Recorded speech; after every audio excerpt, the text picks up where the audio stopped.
Conference हुई है राहुल गांधी की, ये बहुत जबरदस्त और सीधे सीधे असर डालेगी। देखिए, अडवाणी अडानी का जो ये प्रकरण है, ये जनवरी से चल रहा है, इफ आई एम करेक्ट। ठीक है, जब ये पहली बार हिंडनबर्ग की रिपोर्ट आई थी, उसके बाद से लगातार चल रहा है।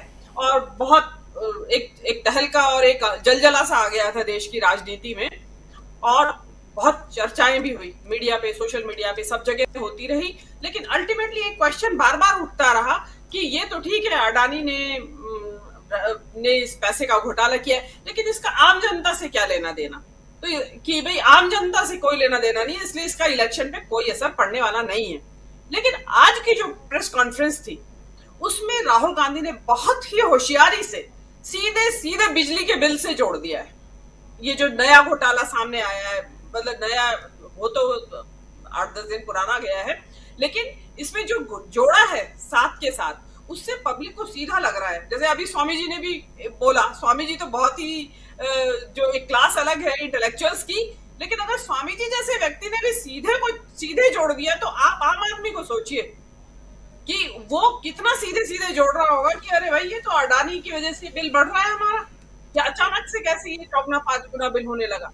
तो ये एक बहुत बड़ा, इसको आप जो ये राहुल गांधी ने जो ये क्यों दिया है, अपने नेताओं को ये क्यों दिया है, जी। और जो हमारे जैसे लोगों को दिया है, तो हमें इसे पकड़ के इसका प्रचार करना चाहिए। अभी 5 जो राज्यसभा के चुनाव, राज्य विधानसभाओं के चुनाव हैं, यहाँ पे ये पांचों राज्यसभा चुनावों में इस मुद्दे को जोर शोर से, इसी बिजली बिल से अटका के जोड़िए। आप 20,000 करोड़ को भूल जाइए। पहले आप सीधे ये जी। कहिए कि बिजली का बिल आपका इसलिए इन्फ्लेटेड है। और आप ये देखिए इस बिजली बिल का असर कितना है इस देश के आम मतदाता के ऊपर।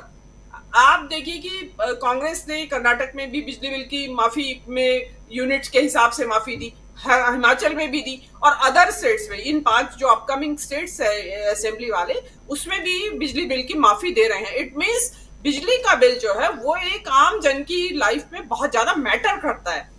तो देखिए इसमें जो मध्यम वर्ग है, निम्न मध्यम वर्ग है, उच्च मध्यम वर्ग है, सभी इस्तेमाल करते हैं बिजली। और अगर आपका इस तरीके से इन्फ्लेटेड बिल आ रहा है, बिकॉज ऑफ किस कारण से, कि अडानी जी जो सस्ता आ सकता था कोयला, उसको पता नहीं कितना गुनी कीमत पे खरीद के और हम लोगों का बेवकूफ बना रहे हैं। जो राहुल गांधी ने बड़ी खूबसूरत बात, बहुत जबरदस्त बात कही, प्रभावकारी। उसने कहा कि जी। आपके बिल में जो भी बिल आता है, उसका पैसा सीधा इसमें से इतना अडानी की जेब में जाता है। मतलब सरकार को उतना नहीं मिलता जितना कि अडानी उससे माला माल हो रहा है। और दूसरी बात इसमें एक और कही, जो पिछली बार में कमी रह गई थी, इस बार राहुल गांधी ने एक सवाल के जवाब में कहा कि हाँ, हम सत्ता में आए तो हम जांच कराएंगे। पिछली बार ये सवाल पूछा जा रहा था कि भाई आप ये तो बताइए, आप क्या करेंगे अगर सत्ता में आए अडानी का। तो इस बार राहुल गांधी ने कहा कि जांच कराएंगे। तो जनता को अब इस पे विश्वास पैदा हो रहा है। ये जो 2 पॉइंट्स हैं, ये इतने जबरदस्त पॉइंट्स हैं कि ये इसको जनता को सीधा क्लिक करेगा एकदम। इसको अब जी। ये जरूरत है कि जो नीचे की लीडरशिप है वो इसको लेके जाए।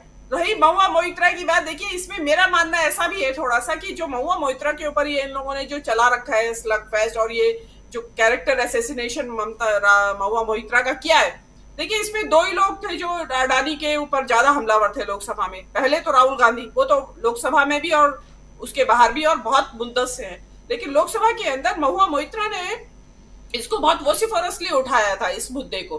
तो अभी इन लोगों के पास कहीं से वो अधकचरा सा मुद्दा आया है, उसमें पर्सनल बातें ज्यादा है। मेरे हिसाब से इनके पास कोई ट्रेल नहीं है, केवल पर्सनल मुद्दे ज्यादा है उसमें। कि उसकी होता है ना कि औरतों के लिए तो खासकर, कि जब उसके ऊपर बस न चले तो उसका चरित्र हनन शुरू कर दो तो चुप हो जी। जाएगी औरत। तो मेरे ख्याल से जो आज की प्रेस कॉन्फ्रेंस हुई है, उसमें राहुल गांधी ने कहा नहीं है, ना कांग्रेस पार्टी ने कहा है, वो महुआ मोइत्रा के पक्ष में भी सामने आए हैं। और इनफैक्ट तो उन्होंने मोड़ दे दिया है। जो हेडलाइन मैनेजमेंट बीजेपी करती थी, वो आज कांग्रेस ने कर दिया है ये कोयला घोटाले से। जी राजीव, जी। चुनाव के मद्देनजर किन किन एरियाज को हमें प्रभावित करना है? तो देखिए, जो अभी बातें हो रही हैं, जो सोशल मीडिया में है या जो ग्राउंड से भी रिपोर्ट दे रहे हैं लोग, वो यही कह रहे हैं कि 5 राज्यों में क्लीन स्वीप है। अब कितना क्लीन स्वीप है ये तो देखिए 3 तारीख को पता चलेगा। लेकिन ओवरऑल जो सिचुएशन है और जो कांग्रेस की गारंटीज है, इतनी भर भर के थैले कांग्रेस गारंटी दे रही है। मध्य प्रदेश में तो 101 गारंटी दी है उसमें घोषणा पत्र में उन्होंने। तो ये काफी कांग्रेस का भी विश्वास बोल रहा है, आत्मविश्वास बोल रहा है, और जनता को भी लग रहा है कि भाई कुछ तो हमें मिले। देखिए अभी जो ये बेरोजगारी और महंगाई का जो मुद्दा है, ये मोदी सरकार संभाल नहीं पा रही है, ठीक है। और ये जो बेरोजगारी ने तो इतना सिर के ऊपर ही बिल्कुल नाच रही है खड़ी होकर लोगों की। तो देखिए मान इन राज्यों में सरकार कांग्रेस की आ भी जाती है, तो ऐसा कांग्रेस के पास कोई अलादीन का चिराग नहीं है कि वो एक महीने के अंदर अंदर सारी समस्याएं सॉल्व करके नौकरियों का अंबार लगा देगी। तो उसमें टू बिगिन विद उनको ऐसी वेलफेयर स्कीम्स चलानी ही पड़ेंगी, और जिसका खूबसूरती के साथ लोकल नीड्स के हिसाब से जो स्थानीय आवश्यकताएं हैं, हर राज्य में देखिए आप गारंटी अलग अलग तरह की दे रहे हैं वो लोग, जो वहां की स्थानीय आवश्यकता है उनके मद्देनजर उनके अनुसार उसको बनाया गया है। इस बार ये इन 5 राज्यों से एक चीज और जो उभर के सामने आती है कि आप कांग्रेस जो है घोषणा पत्र बनाते वक्त काफी रिसर्च के साथ बनाती है, और इनकी टीमें चली जाती हैं पहले ही हर एक स्टेट में सर्वे करती हैं वो गांव-गांव जाके, तो और वहां से वो पॉइंट्स लाती हैं, तो उसके बाद वो यहाँ पे ये उठाया जाता है। अभी जैसे आप देखिए कर्नाटक में, तेलंगाना में इन्होंने गल्फ कमीशन बनाएंगे या जो भी कुछ सेल बनाएंगे, तो क्यों? क्योंकि वहां पे गल्फ में जाने वालों की संख्या ज्यादा होगी और दिक्कतें आती होंगी, सॉल्यूशन नहीं मिलता होगा। तो ये कहां से आई बात? वो सर्वे से ही आती है ये चीजें निकल के। तो ये जो माइन्यूट चीज डिटेल्स के ऊपर जो ध्यान दे रही है कांग्रेस, तो उसमें देखिए स्थानीय के साथ साथ इस राष्ट्रीय मुद्दे भी हावी हैं इस बार विधानसभा चुनाव में। पब्लिक जो है सोशल मीडिया की वजह से और आप जैसे न्यूज चैनल्स की वजह से राष्ट्रीय मुद्दों को लेके काफी सजग और जागरूक हो चुकी है, तो वो अपने स्थानीय के साथ साथ राष्ट्रीय मुद्दों पे भी ध्यान दे रही है, और वो एड्रेस बहुत अच्छी तरीके से किया जा रहा है। और मेरा मानना तो ऐसा है कि मैं क्लीन स्वीप की तो बात नहीं करती हूँ, लेकिन फार बेटर, बहुत बढ़िया परफॉर्मेंस इस बार कांग्रेस की रहना चाहिए, जो अभी तक आज तक की जो स्थिति है उसके हिसाब से। जी राजीव जी, तेलंगाना की बात कर रही हैं या 5 राज्यों की बात कर रही हैं? 5 राज्य की। और मणिपुर में शायद क्लीन स्वीप हो जाए, क्योंकि जो नजारे वहां मिजोरम की जो उनकी जो एक वो पद यात्रा, जो भारत जोड़ो यात्रा 5 किलोमीटर की जो रिलीव की उन्होंने, तो वो तो जो है वो काफी एंथुजियाज्म जो एक काफी पैदा करने वाली थी, बहुत ज्यादा प्रभाव पैदा करने वाली थी। चुनाव के 2 दिन पहले मीनू जी, चुनाव के 2 दिन पहले अगर मोदी जी पहुंच करके राहुल गांधी से ज्यादा बड़ी यात्रा कर लें, रोड शो कर लें, तो फिर क्या होगा? मिजोरम जाएंगे ही नहीं, उनकी हिम्मत ही नहीं है जाने की।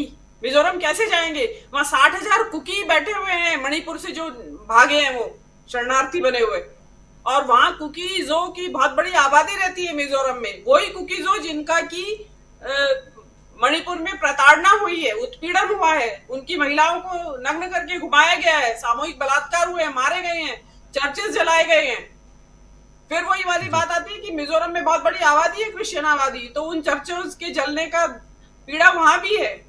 जाना होता तो अब तक चले जाते, जैसे कि मध्य प्रदेश में बार बार जा रहे हैं। जी राजीव जी। तो सुनील जी, क्या फिर माना जाए कि राहुल गांधी का इस वक्त मिजोरम जाना और तेलंगाना जाना बिल्कुल सटीक दांव है? बिल्कुल सही है।